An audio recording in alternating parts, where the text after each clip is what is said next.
Aiden, welcome to the Curious Coaches Learning Platform. Thank you for your time today. Look, we've always had some pretty cool conversations over the years. I just keen for you to really share a lot of gold today. But before we go, so give the people a quick snapshot of your backstory. Tell us how you find yourself here today. Go for it. Well, thanks for having me, mate. Backstory, started coaching when I was around 21, 22, with many different age groups. That led me, fortunately enough, to work at Newcastle Falcons, where it was probably like my university of coaching, where I probably learned the most in a small space of time. Met some great people there, which definitely have led to me becoming more skillful around my coaching. And now I'm at Ulster Rugby, trying to get a little bit better and trying to help people get a little bit better. Looking forward to talking about some more stuff with you now. That's a brilliant intro. Love the university piece there with Newcastle. Tell us a little bit more about that quickly, so people listening probably go, "Oh, what does he mean by that was my university of coaching?" Well, it starts with Jimmy Ponton, who was a great head coach and mentor to me. Definitely showed me the light around some stuff around Beat the Game, which, you know, has been a bit of a game changer for me and many others. He then really opened the doors around like understanding your why stuff, like why you're doing stuff. He would often ask me that. And then I was under a great manager in Mark Laycock, who gave us great autonomy to go and do, and started kind of the leadership and management stuff for me. That then led to meeting guys like Ed Hall, Russell Earnshaw, John Fletcher from the RFU perspective. And it was a great, you know, we talk about there's always got to be a kind of a space for trial and exploration and development and growth. And the Falcons Academy was like the best space that I've ever worked in for trying some stuff, like throwing it around, finding out if it worked or if it was any good, and lots of stuff, like, because we invested heavily in it, like, did go really well. And what I loved was we were constantly on this path for like getting better. And that was a real strength of Jimmy Ponton's, was he was just always curious around, like, can we make something a little bit better? How are we going to make it even better? And yeah, mate, I learned loads. Like, the coach I was when I first arrived at Falcons was completely different to the coach that left. And it was mainly from the people who supported me during that 4 years. Yeah, I love that. So you graduated with a degree, but I mean, if you have, if I got a degree, a learning degree, a degree in learning. But I mean, if you, that's a great lesson for young coaches or any coach out there. If you can surround yourself with some incredible thinking buddies, like I like to call them, and then it's a safe place where you can explore and fail safely and take risk and all those sort of stuff. Then you're always learning and improve. So yeah, that and it's a great way of putting it, your own university. So challenge number one, coaches, find your own university and make it your own space where you can learn and develop. But as we always start this, as it's the Curious Coaches learning platform, how would you describe curiosity? So the first thing when you mention curiosity, is that I do think it's an environmental thing. So I've definitely been in spaces where more people are curious than others. So I think it's something if it's an environment thing, it's something you can create and value. I certainly would value it, primarily because I've seen the rewards. It's definitely, being curious has opened doors for me. And open avenues and conversations which have then had positive impact on me, or made me think about something in a different way, or has maybe led to a further conversation with someone else. So it's something I value.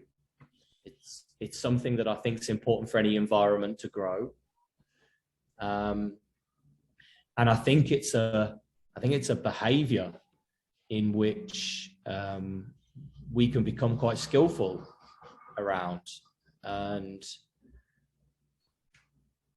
I would encourage other people to think about how skillful they can be around being curious,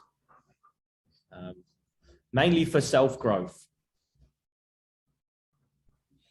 Yeah, that's a great way of putting it. I love how you sort of phrase it as a skill, because definitely, yeah, I agree. The more curious you are, you're gonna definitely find some stuff out, and find some stuff out about yourself, as you put it, because it definitely always start with yourself. So no, that's a great description of it. And also with it, mate, is what I've also started to realize about myself is that I naturally gravitate to other people who are curious. Our S&C department in the academy at Ulster are like beyond curious. So the conversations that I often have with the S&C department are like incredibly strong. You know, around each other's practices, around how we coach, around what we coach. And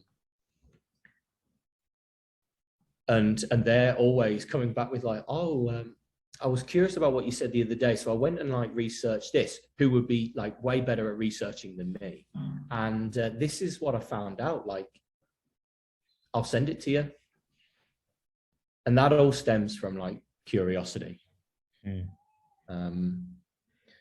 They're awesome, mate. Like if I'd encourage any people to jump into an S&C department that want to see like what gold standard is, our academy guys are absolutely rocking it. Yeah, give us some examples of their sort of gold standard stuff that makes them curious. Well, they always ask for feedback, and I've on this point, I've definitely had conversations with people who ask for feedback because they think it's the right thing to do, and ask for feedback because they're genuinely curious. And they're like two completely separate conversations. So one of our S&C, and this was only a couple of days ago, came up and said, Aiden, have you ever done the like 5 whys? I was like, no, I don't know what you mean, mate. He was like, well, ask why 5 times with your players, like, and just see what like comes back to you. And of course, then I'm like, I like to believe I'm curious by nature, so I just went and did this, and ultimately, you find out exactly why they're playing, deeper than the just tell me why you play the game. So ask kind of 5 questions straight after another, and like you get down to the real bones around motivation, around love, around relationships. And like,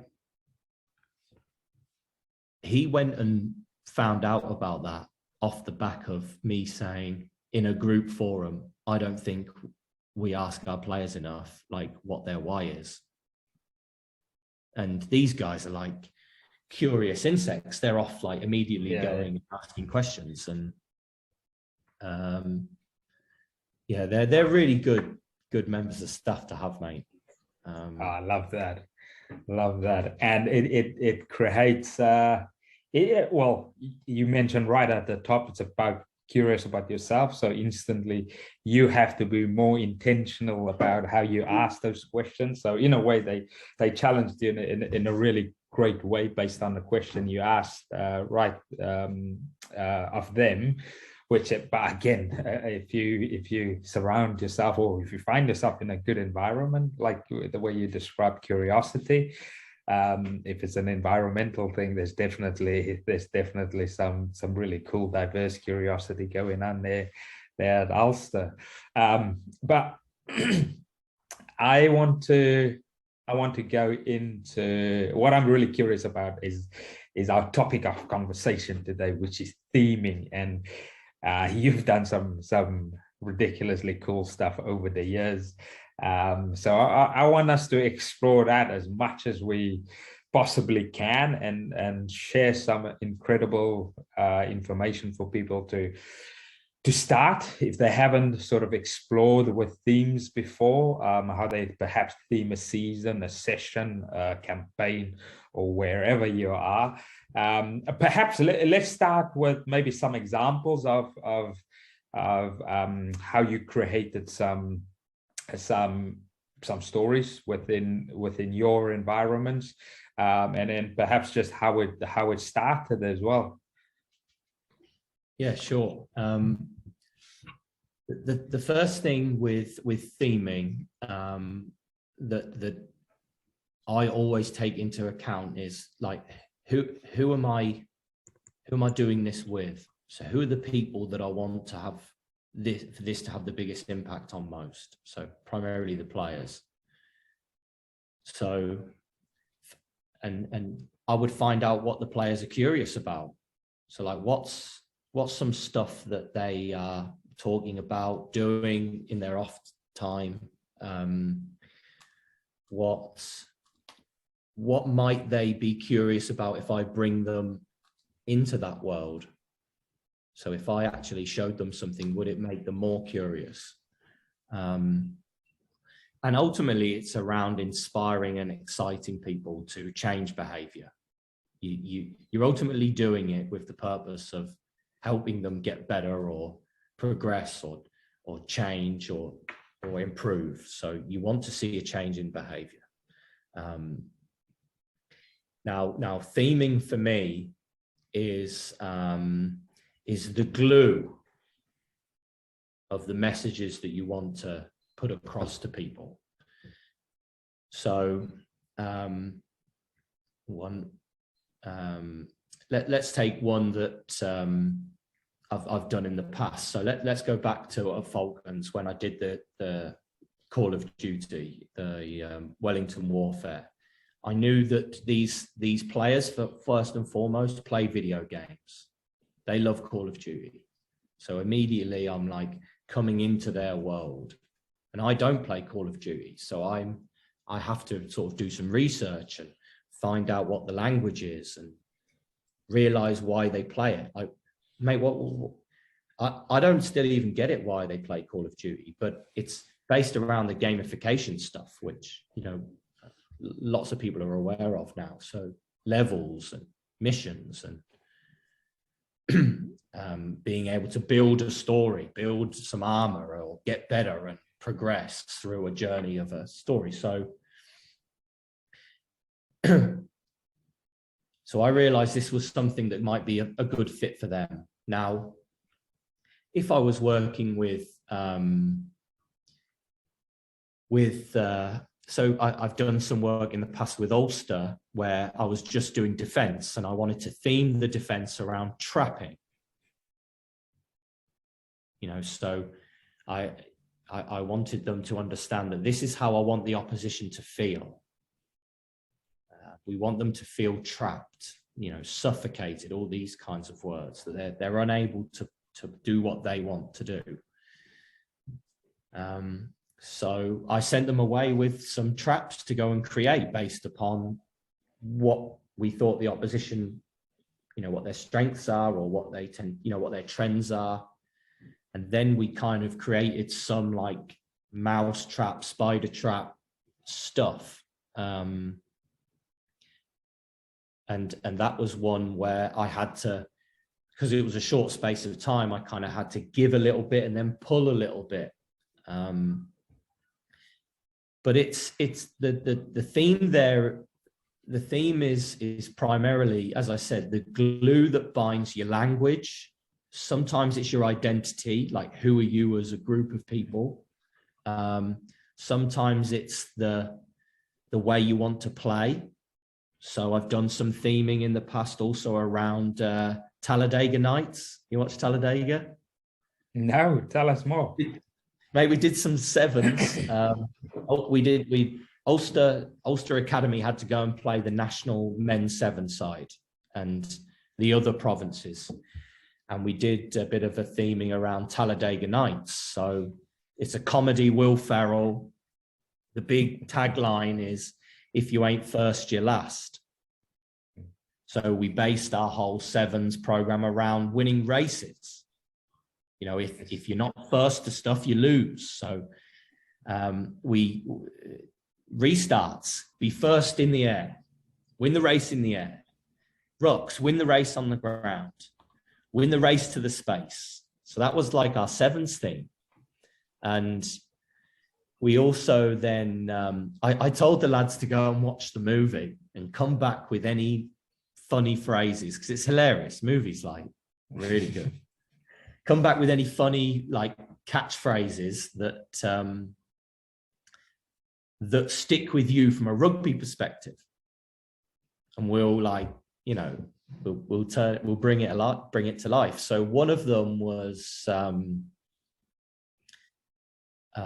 what was one of them now? I can't say that one. That one's a bit dubious. His little kids, they kind of come up with this thing where they go, "I'm a spider monkey." And I was like, "Oh, mate, so what? How did that resonate with you from a rugby perspective?" He was like, "Imagine if we've got 7 spider monkeys defending. Like, we're going to be like attacking them and going after them." I was like, "Oh, like class. Well, let's put some measures around like how good we are as spider monkeys. Like, do we go and like force some stuff from the opposition?" So that was it. And then we then, created, all of our analysts did an amazing job of creating kind of our stat sheets based upon like, how cars line up in pole position and position, and whoever had the most like spider monkeys versus who made the best decisions. There was a score, and we did lots of stuff around races. So our practice design was around speed and winning races. It was good fun. And ultimately, again, like, what's the purpose? We wanted them to play fast. We wanted them to be aggressive as they possibly could. That was it. We said that one of the purposes of the program was really to put themselves in the shop window for the first team. So again, we used a phrase. We used a phrase that came from the film that was like was something. I can't remember what it was. But yeah, like good phrases like I want to go fast. So like that was my feedback to them. I was like, "Mate, you're not fast enough. We want to go fast." And I'd roll in another ball, it was really, it was quite impactful, and we played really well. Like, we took on the national side and like gave them a good run for their money. And I genuinely believe that if I'd have started the conversation with the players and said, right, we're going to play fast, we're going to win races, and this is how we're going to win the game, we're going to win aerial battles off kickoffs or whatever, we might have played well. But actually some stuff that we then attached to it, which brought it to life and gave it some real deeper meaning and made it playful, made them competitive with each other with the stats around the feedback we gave them. That was the stuff which maybe had been like a 2% more positive change or a 3%.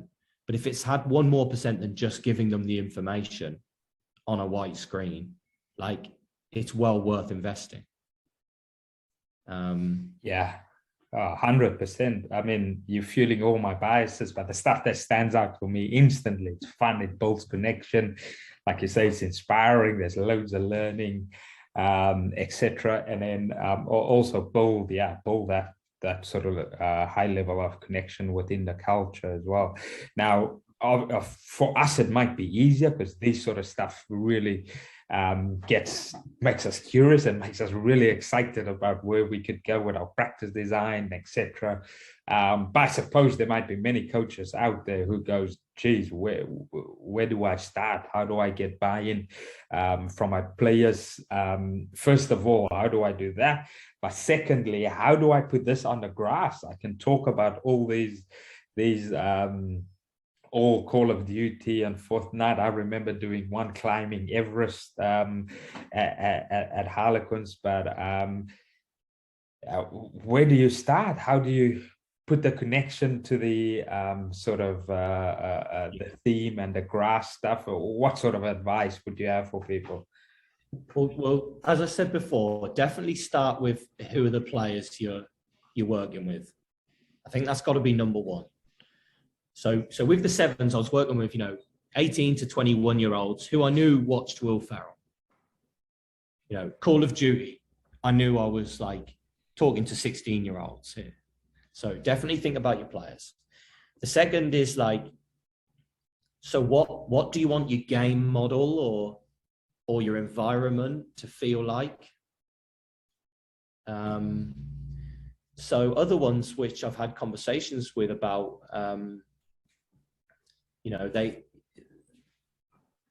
it's all well and good going, right, I want to do a theme around Formula One, Drive to Survive. Okay, why do you want to do that? I want to play fast. Okay, great. Well, then that's like a good starting point. What do your players want to do? Well, they're saying they want to build a game plan around like playing 10-man rugby, kicking to the corner and driving the other over the pitch.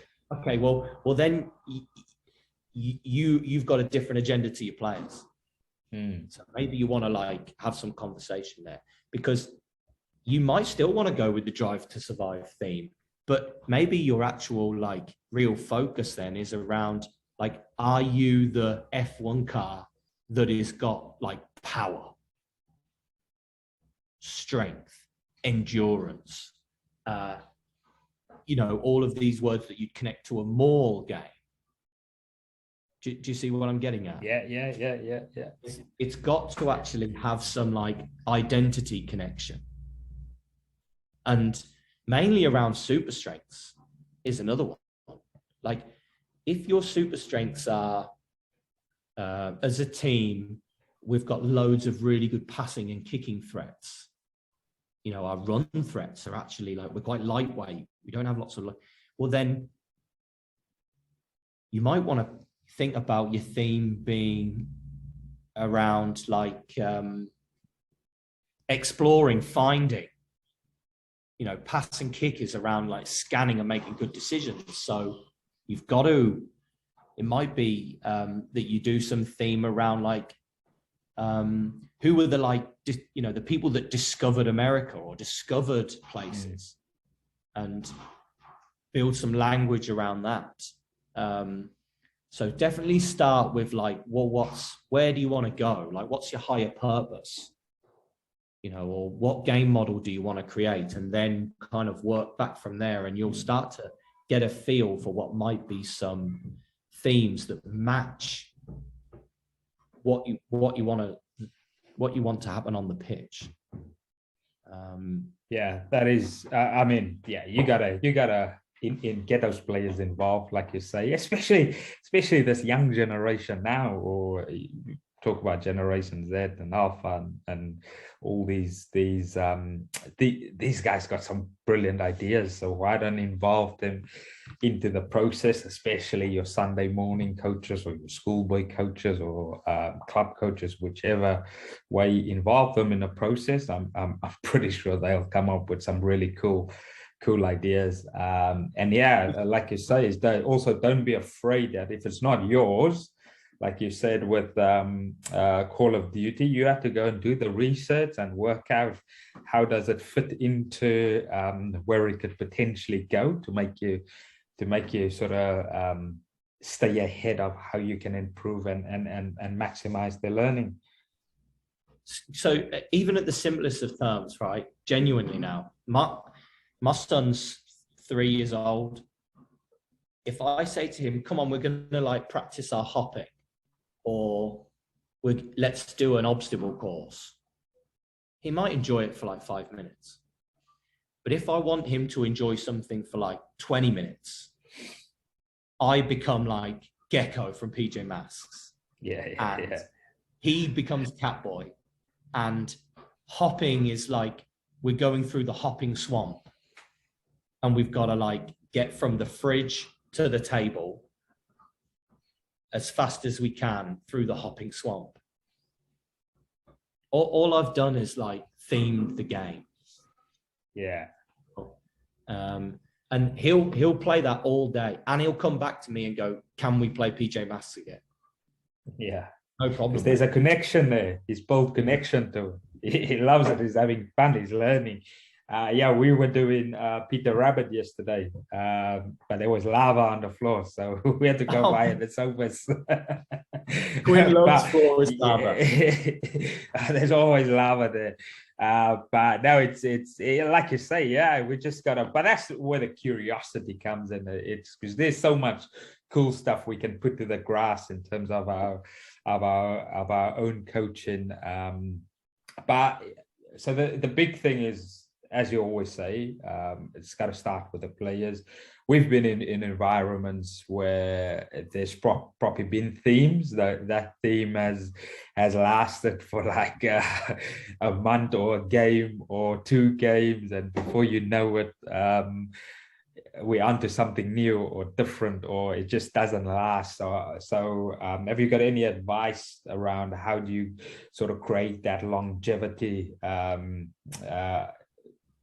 for coaches, where they go? I had some conversations with coaches just recently around practice design. But how can you make your practice design more exciting if you put a little bit of work in and you prepare them out for the season, and the theme is maybe you gotta go into the jungle, you gotta go and conquer the big 5 or whatever it might be to keep it exciting and fun for yourself. But how do we create that longevity? I think you've nailed it, mate. It's in your planning. I'm a big believer in investing in planning. Kind of knowing that, you know, as we all know, adaptation is like really important based upon the needs and wants in the current context. But yeah, I plan it out. So I know kind of what actually what I want week 12 to look like a bit, feel like. And I also I know just as much as I'll plan week 2 or, you know, my first week. And it's important to still leave things broad.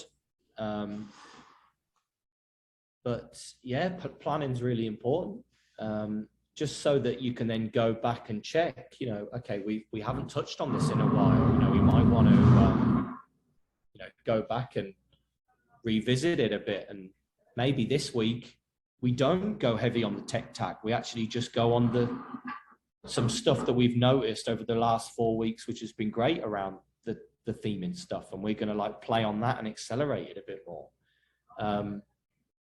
But I think it's important to know where it fits in the big picture, like actually block it a bit. So you kind of don't give it all at once. So know that this is what the first 4 weeks are going to be about. And then this is what the next 4 weeks might be about. And this is how they link. And it's because in like 6 to 8 weeks time, we'll have conquered this and we're on to then the next part of it.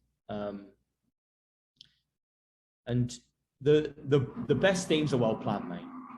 It's not kind of given all at once and then see how it plays out and hope for the best. It's strategically planned. Yeah, that's great advice. You definitely, I'd say, yeah, 100%.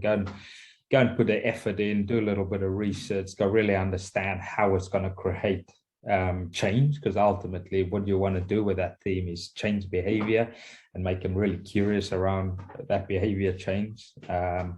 So yeah, that's great feedback there. And in terms of what's your best ever theme that you use? Session, campaign, journey, best ever one? Call of Duty was class.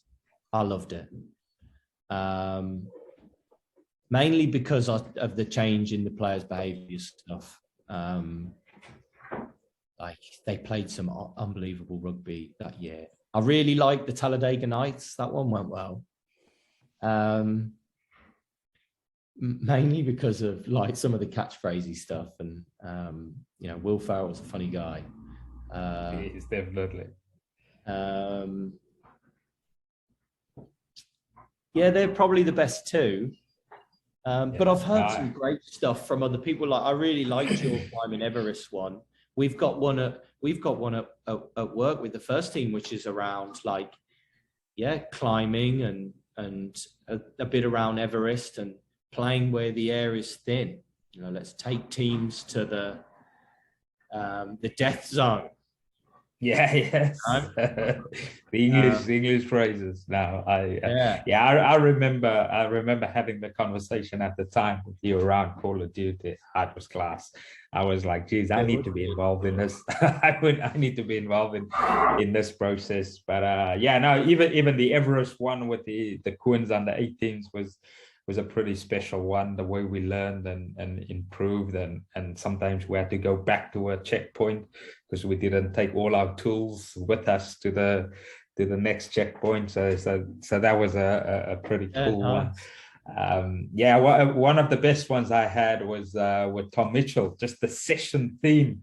And we had a kickoff session, but a restart session, and just me and him. But we built a session around all his ex-girlfriends, so we had to kick across the pitch. And he's married now with a beautiful son. But we built a session around all his ex-girlfriends. The difficulty of the kick, the kick that he least hate on or the least like on the restart was the one who gave him the most amount of problems, or he didn't quite get it right. And we just went every time he maybe didn't get it right. My feedback would then be, you're putting too much in there. You got to pull back a little bit. Yeah, too much. Oh, look, she wants more there. She wants more there. So that was a brilliant session, isn't it? It's like already me and you are smiling and laughing, and you can remember some stuff. You know, I can. The reason that I think the Call of Duty and all these themes are impactful is that it forms attachment. You form this emotional connection with that point in time because it was something bigger than just let's go out and try and score as fast as we can and get the ball back as fast as we can. Yeah. There's definitely meaning. Yeah, that meaning. Yeah, like you say, that meaning and the connection to it. And you can be really creative then with how you do your videos, like you say, with the analysis, how they put the car sort of in order. Oh man, the world's your oyster. You can go absolutely crazy with it. But and then so lastly, because I can keep you here all day and we can talk a lot around theming, and I'm sure people can hit us up if they want to learn some more stuff. But what would you say is your game-changing principles if you want to be if you want to go and create an exciting story with your theming? What would be your game-changing principles? So start with like, what's the purpose? So start with why. Understand your players. Use a common language. Like, get a language that is sticky. So like with Call of Duty, all of our moves were called weapons.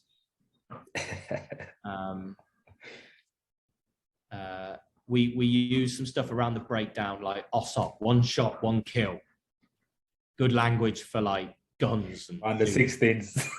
Create a good language. Yeah. Create a good language.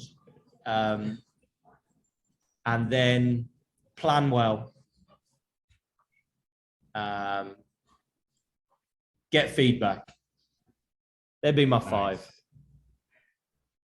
Yeah, that's great. You almost have 3 P's there. Yeah, purpose, players, go and plan well.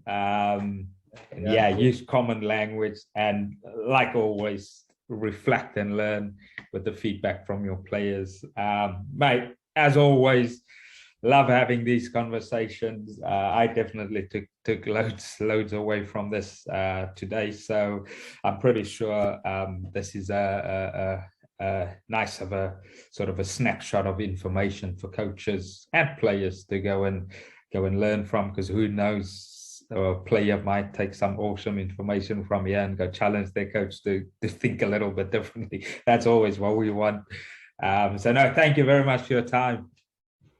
Pleasure, mate. Thanks for having me. Cool. Have a good one.